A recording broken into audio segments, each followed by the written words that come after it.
welcome to yet another video, guys. As the winter transfer market slowly starts to wind down, we're going to see a lot of transfers in the next few days in football.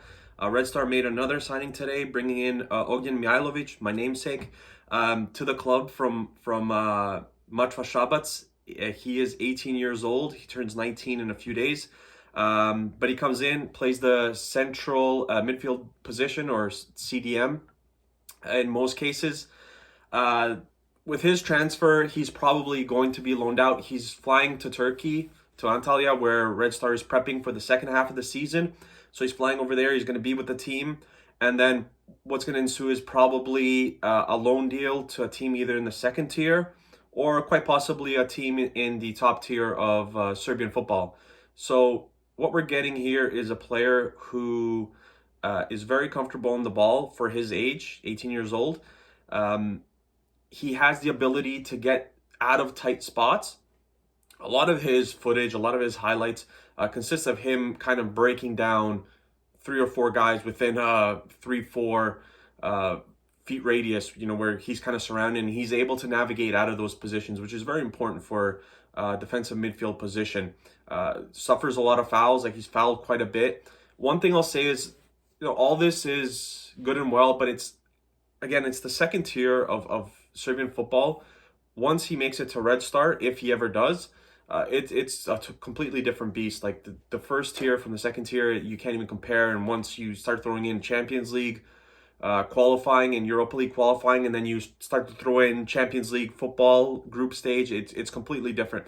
So I fully expect him to be loaned out yet again. I don't know if he's going to go back to Mačva.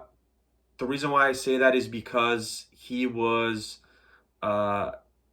sent down to the U21s because he didn't want to sign a new contract with Šabac. So he was sent down to play with their U21s. There were rumors that Genoa was interested in him this winter. There were rumors, I think, that Sampdoria was in the mix as well. So he has had suitors from outside of Serbia want his services. I think this is a smart move for him. And I'm not just saying because he came to Red Star. I think it would have been a smart move if he went to any club in the top tier, because going abroad at the age of 18, you're probably not going to play a lot. You're probably going to be playing for their U21s. I'm speaking specifically, let's just use Genoa as an example because I already mentioned them. But you're going to be playing for the U21s. The question is, would he even be playing for the U21s? Like the level, I don't know how good the level is compared to how good he is. And, in a few years, we could possibly see him back in Serbian football. Like this, you sign with a big club.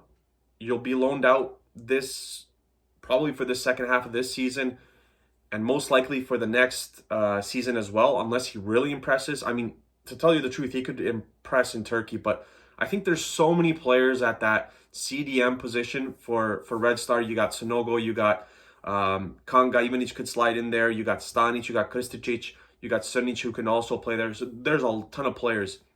Veljko Nikolić. So there's a lot of players vying for pretty much 2 spots, and we already know that the 2 spots are filled by Sonogo and Kanga unless they're injured.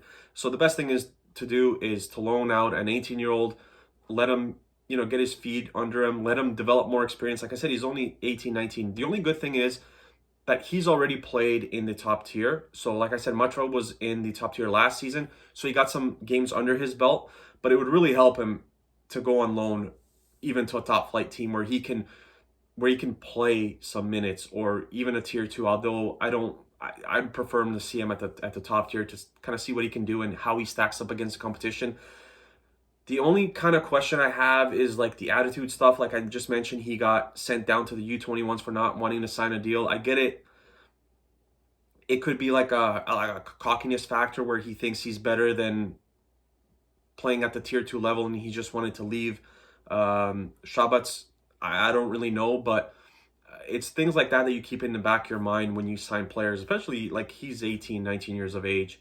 And yeah, that's the only thing I can really say. But for the U21s, he did play some attacking midfield. So we'll see, maybe he slides in there at some point if he ever plays for the Red Star team. But we'll see how he works out there. But his main position is a central defensive midfielder. pretty much, I think that Red Star, in terms of business, it's kind of winding down now. I don't know if they're going to sign any more players. There could be some more departures on the way out. Njegoš Petrović looks like he's going to Granada, so we'll see when that's officially announced. But like I said, another signing for the future. I spoke about Galicic 3 or 4 days ago. I think they signed him as well from IMT Belgrade. He's probably going to be loaned out as well. Maybe a team takes both of them in a package and works them in. An option again for Mijailović could be going to Grafičar, who is Red Star's affiliate. They're tier 2 as well. They're kind of in the bottom half, but it's just a lot of 17, 18-year-olds being Red Star's affiliate. So maybe he goes there and has a really good season, and maybe he's back with the club at the start of the 2022-2023 season. So yet another signing for Red Star, another young player that hopefully will develop in the long run, and can play for Red Star one day.